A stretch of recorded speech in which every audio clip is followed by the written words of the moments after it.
සමහර වෙලාවට අපි දකිනවා බාහිරින් බලනකොට ගොඩක් සාර්ථකයි වගේ පේන අය ඒත් එයාලම කියනවා ඇතුළතින් මොකක්ද හිස් බවක් දැනෙනවා කියලා. ඒක ඇත්තටම අරඤ්‍ය ලැබෙන දෙයක්. ඔව්.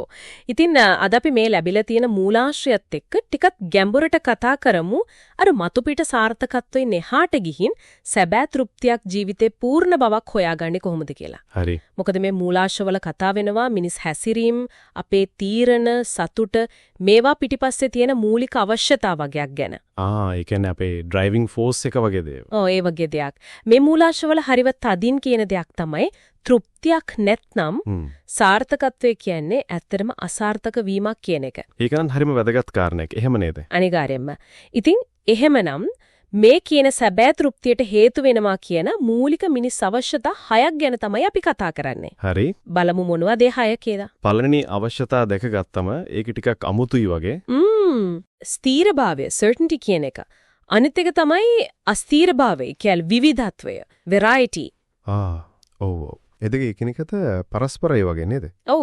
ජීවත් වෙන්න නම් ස්ථාවර දෙයක් ඕන තමයි. ඒත් එක්කම අලුත් දෙයක්ත් ඕන, විස්මයකුත් ඕන කියන එක. ඒක කොහොමද වෙන්නේ? ඒක තමයි ස්ථීරභාවය කියන ආරක්ෂාව යම් නිශ්චිත බවක්.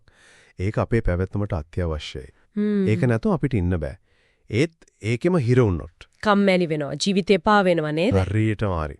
එතකොට තමයි අර විවිධත්වය, අලුත් දෙයක්, අභියෝගයක් අවශ්‍ය වෙන්නේ. ඒකෙන් තමයි උත්තේජනයක්, අලුත් උනන්දුවක් එන්නේ. වර්ධනය වෙන්නත් උදව්වක්. ඒ කියන්නේ දිනචර්යාවෙන් ස්ථීරභාවය ලැබෙනවා, අලුත් අත්දැකීමකින් විවිධත්වය ලැබෙනවා වගේ. ඔව්. ඊ දෙකේ සමබරතාවයක් තමයි ඕන. හරි. එතකොට ඊළඟ අවශ්‍යතා දෙක. ඒක ටිකක් ගැටුමක් තියෙන තැනක් වගේ. මොකද? වැදගත්කම, significance, සහ සම්බන්ධතාවය, ආදරය, connection, love. ඔව්. දැන් Taman විශේෂ කෙනෙක් වෙන්න වැදගත් වෙන්න ඕන. ඒකම අනිත් අයත් එක්ක හොඳට සම්බන්ධ වෙන්නත් ඕන. ඒකෙත් පරස්පරයක් තියෙනවා නේද? තියෙන්න පුළුවන්. මොකද වැදගත් වෙන්න, විශේෂ වෙන්න හදනකොට සමහර වෙලාවට අනිත් අයගෙන් ඈත් වෙන්න වෙනවා. ඒත් මේ අවශ්‍යතා දෙකම අපිට ඕන.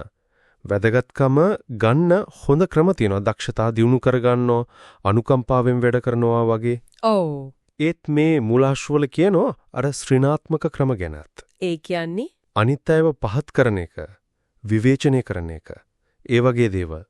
සමහර වෙලාවට මූලාශ්‍රය කියන විදිහට ප්‍රචණ්ඩත්වය පාවිච්චි කරලා හරි. අනේ ක්ෂණිකව වැදගත්කමක්, පාලනයක්, ඒ කියන්නේ ස්ථිරභාවයක්, අලුත් තත්වයක්, විවිධත්වයක් වගේ දේවල් ශ්‍රීනාත්මකව ලබා ගන්න උත්සාහ කරන අයත් ඉන්නවා. හරිම කනගාටුදායකයි ඒක. ඔව්. සම්බන්ධතාවය කියන එකත් එහෙමයි. අව්‍යාජ බැඳීම් තියෙනවා. ඒ වගේම අවධානය ගන්න, අනුකම්පාව ගන්න. ප්‍රශ්න ඇති කරගන්නවා, ලෙඩ වෙනවා වගේ. ඒ වගේ දේවලුත් තියෙනවා.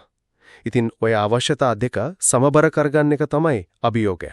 වග්ගේනවා කියලා මූලාශ්‍රවල කියන අන්තිම දෙක තමයි වර්ධනයයි දායකත්වයයි.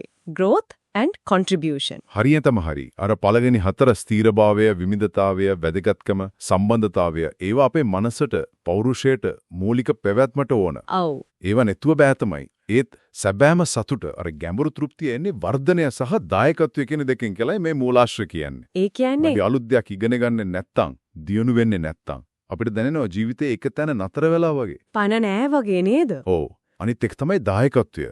තමන්ගෙන් විතරක් හිතන්නේ නැතුව තමන්ගෙන් එහා ගිය දෙයකට, ලොකු අරමුණකට, අනුන්ට උදව්වක්, එහෙම දෙයක් නැත්තම් ජීවිතේට ලොකු අර්ථයක් නෑ වගේ දැනෙනවා. එතකොට අර මුලින් කිව්ව ප්‍රශ්නෙට උත්තරේ මෙතන තියෙනව නේද? බාහිර සාර්ථකත්වයේ පස්සේ යනකොට සමහර විට අර මුල් අවශ්‍යතා හතර විශේෂයෙන්ම ස්ථීරභාවයයි වැදගත්කමයි. ඔව්. ඒවා පස්සේ ගිහින් මේ වර්ධනයේටයි දායකත්වයටයි තැනක් නැති වෙනව වෙන්නේ නැති. ඒක තමයි වෙන්න පුළුවන් ලොකුම ගැටලුව. එසේනම් මේ මූලික අවශ්‍යතා 6 ස්ථිරභාවය, විවිධත්වය, වැදගත්කම, සම්බන්ධතාවය, වර්ධනය සහ දායකත්වය මේවා ගැන තේරුම් ගන්න එක අපේ වගේම අනිත් අයගේ හැසිරීම තේරුම් ගන්න ලොකු උදව්වක්. ඇයි සමහර අය එහෙම කරන්න කියලා හිතා ගන්න පුළුවන්. ඒක ඇත්ත. ඒ වගේම අර නිකන් මතුපිට සාර්ථකත්වයෙන් එහාට ගිහින් ඇත්තම කල්බවතින තෘප්තියක් හොයාගන්නත් මේක මඟ පෙන්වීමක්. ඔව්. එහෙමනම් අන්තිමට පොඩි දෙයක් හිතන්න ඉතුරු කරන්නම්. හරි. අනිත් අයත් එක්ක තියෙන සම්බන්ධතාවය.